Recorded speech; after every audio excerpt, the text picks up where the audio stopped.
بسم اللہ الرحمن الرحیم۔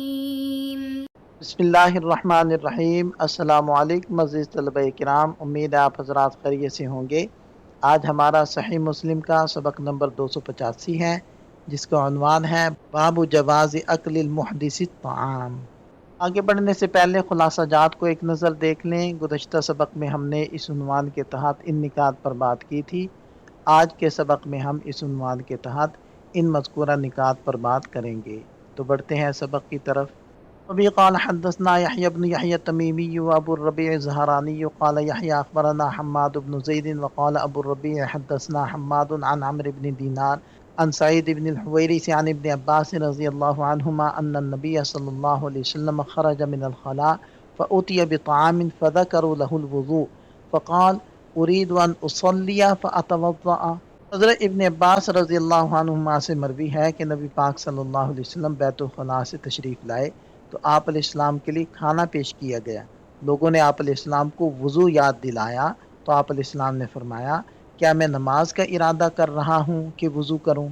اس اسناد کے رجال 6 ہیں۔ پہلے ہیں یحییٰ بن یحییٰ التمیمی، ابو زکریا النیسابوری، ثقۃ ثبت امام۔ دوسرے ہیں ابو الربیع الزہرانی، ثقۃ۔ تیسرے ہیں حماد بن زید بن درہم الازدی، ثقۃ ثبت فقیہ۔ چوتھے ہیں عمرو بن دینار، ثقۃ ثبت۔ اور پانچویں ہیں سعید بن الحویرث، ثقۃ۔ اور چھٹے نمبر پر ہیں صحابی رسول حضرت ابن عباس رضی اللہ عنہما، الحبر الامہ، البحر الامہ، جن کا تذکرہ اس سے پہلے متعدد بار ہو چکا ہے۔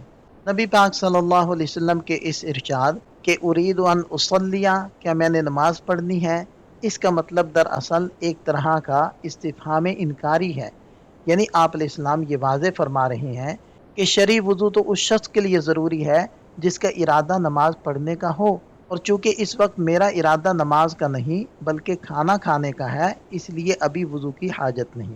اس حوالے سے امام نووی رحمہ اللہ شارح صحیح مسلم فرماتے ہیں کہ تمام علماء کا اس بات پر مکمل اتفاق اور اجماع ہے کہ جس شخص کا وضو نہ ہو اس کے لیے کھانا پینا، اللہ کا ذکر کرنا، تسبیحات پڑھنا، قرآن کریم کی تلاوت زبانی کرنا اور اپنی زوجہ کے پاس جانا نہ صرف جائز ہے بلکہ ان کاموں میں کوئی کراہت یا برائی بھی نہیں۔ اس موقع پر امت کا اجماع بھی ہے، اور نبی پاک صلی اللہ علیہ وسلم کی متعدد صحیح اور مشہور احادیث سے بھی یہی ثابت ہے کہ وضو صرف مخصوص عبادات کے لیے لازم ہے، عام دنیاوی ضرورتوں یا ذکر و اذکار کے لیے نہیں۔ اس حدیث کو روایت کرنے میں امام مسلم رحمۃ اللہ علیہ متفرد ہیں، اور دیگر ائمہ حدیث نے بھی اپنی اپنی کتابوں کے اندر اس حدیث کو ذکر کیا ہے۔ یہاں سے اس حدیث کے فوائد کو ذکر کیا جا رہا ہے۔ اس حدیث سے یہ واضح ہوتا ہے کہ اگر کسی شخص کا وضو نہ ہو تو اس کے لیے کھانا کھانا، پانی پینا، اللہ کا ذکر کرنا، زبانی تلاوت کرنا اور اپنی زوجہ کے پاس جانا بالکل جائز ہے۔ امام نووی رحمۃ اللہ علیہ فرماتے ہیں کہ اس معاملے میں تمام علماء کا اتفاق اور اجماع ہے کہ ان کاموں میں کوئی کراہت یا برائی نہیں، اور اس مفہوم کو ہم فتح الملہم کے حوالے سے بھی اس سے پہلے بیان کر چکے ہیں۔ دوسرا فائدہ یہ ہے کہ یہاں ایک باریک علمی نقطہ ہے کہ وضو کب فرض ہوتا ہے۔ اس بارے میں فقہا کے مختلف اقوال ہیں۔ کچھ حضرات کہتے ہیں کہ جیسے ہی وضو ٹوٹے فوراً وضو کرنا واجب ہو جاتا ہے۔ کچھ حضرات کا خیال ہے کہ وضو صرف اسی وقت واجب ہوتا ہے جب انسان نماز کے لیے کھڑا ہو۔ صحیح ترین رائے یہ ہے کہ وضو کا وجوب 2 چیزوں کے مجموعے کا نام ہے، ایک وضو کا ٹوٹنا اور دوسرا نماز کا ارادہ کرنا، یعنی جب تک آپ نماز یا کسی ایسی مخصوص عبادت کا ارادہ نہ کریں اس کے لیے وضو لازم ہوتا ہے تو آپ پر وضو کا کرنا ضروری نہیں۔ خلاصہ کلام یہ ہے کہ اس سے یہ معلوم ہوا کہ وضو علی الفور واجب نہیں ہوتا۔ جب تک آپ نماز نہیں پڑھنا چاہتے آپ بے وضو رہ سکتے ہیں اور اپنی روزمرہ کی ضروریات پوری کر سکتے ہیں۔ دین اسلام نے بندوں کے لیے اس میں بڑی وسعت اور آسانی رکھی ہے۔ ابھی قال وحدثنا ابو بکر بن ابی شیبہ قال حدثنا سفیان بن عیینہ عن عمرو عن سعید بن الحویرث سمعت ابن عباس رضی اللہ عنہما یقول كنا عند النبي صلی اللہ علیہ وسلم فجاء من الغائط وأتي بطعام فقيل له ألا توضأ فقال لما أصلي فأتوضأ۔ راوی کہتے ہیں کہ میں نے حضرت ابن عباس رضی اللہ عنہما سے سنا، وہ فرما رہے تھے کہ ہم نبی پاک صلی اللہ علیہ وسلم کے پاس تھے، آپ علیہ السلام بیت الخلاء سے تشریف لائے، آپ کے سامنے کھانا پیش کیا گیا اور پھر آپ سے عرض کیا گیا کہ کیا آپ وضو نہیں کریں گے؟ تو آپ علیہ السلام نے ارشاد فرمایا کیوں؟ کیا میں نے نماز پڑھنی ہے کہ میں وضو کروں؟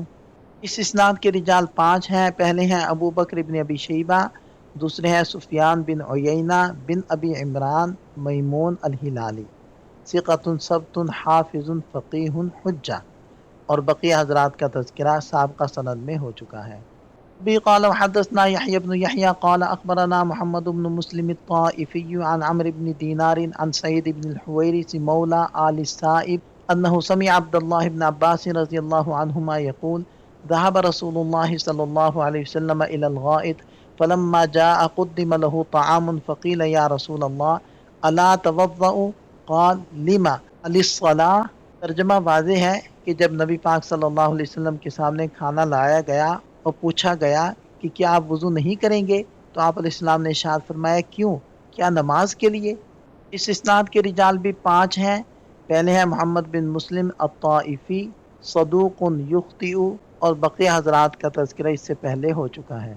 وبه قال وحدثني محمد بن عمرو بن عباد بن جبلة قال حدثنا ابو عاصم عن ابن جريج قال حدثنا سعيد بن حويرث انه سمع ابن عباس رضي الله عنهما يقول ان النبي صلى الله عليه وسلم قضى حاجته من الخلاء فقرب اليه طعام فاكل فلم يمس ماء قال وزادني عمرو بن دينار عن سعيد بن الحويرث ان النبي صلى الله عليه وسلم قيل له انك لم توضأ قال ما اردت صلاة فاتوضأ وزعم عمرو انه سمعه من سعيد بن الحويرث۔ حضرت ابن عباس رضی اللہ عنہما سے روایت ہے کہ نبی پاک صلی اللہ علیہ وسلم قضائے حاجت سے فارغ ہو کر تشریف لائے تو آپ کے سامنے کھانا لایا گیا، آپ علیہ السلام نے پانی کو ہاتھ لگائے بغیر کھانا کھا لیا۔ عمر بن دینار نے سعید بن الحویرث کے حوالے سے اسی طرح بیان کیا ہے کہ نبی پاک صلی اللہ علیہ وسلم سے کہا گیا کہ آپ نے وضو نہیں کیا، تو آپ علیہ السلام نے فرمایا میں نے کوئی نماز پڑھنے کا ارادہ کیا ہے جو وضو کروں۔ اس اسناد کے رجال 6 ہیں۔ پہلے ہیں محمد بن عمرو بن عباد بن جبلہ صدوق، دوسرے ہیں ابو عاصم الضحاک ثقۃ ثبت، تیسرے ہیں ابن جریج عبد الملک بن عبد العزیز ثقۃ فقیہ فاضل، اور بقیہ حضرات کا تذکرہ اس سے پہلے ہو چکا ہے۔ یہ ان احادیث سے حاصل ہونے والے چند نکات ہیں۔ یہاں ہمارا سبق مکمل ہو جاتا ہے۔ ایک نظر خلاصے کو دیکھ لیں۔ اس سبق سے متعلق چند سوالات ہیں، ان کے جواب تحریر کریں۔ ملتے ہیں نئے سبق کے ساتھ۔ اللہ تعالیٰ ہم سب کا حامی و ناصر ہو۔ دعاؤں میں یاد رکھیے گا۔ السلام علیکم۔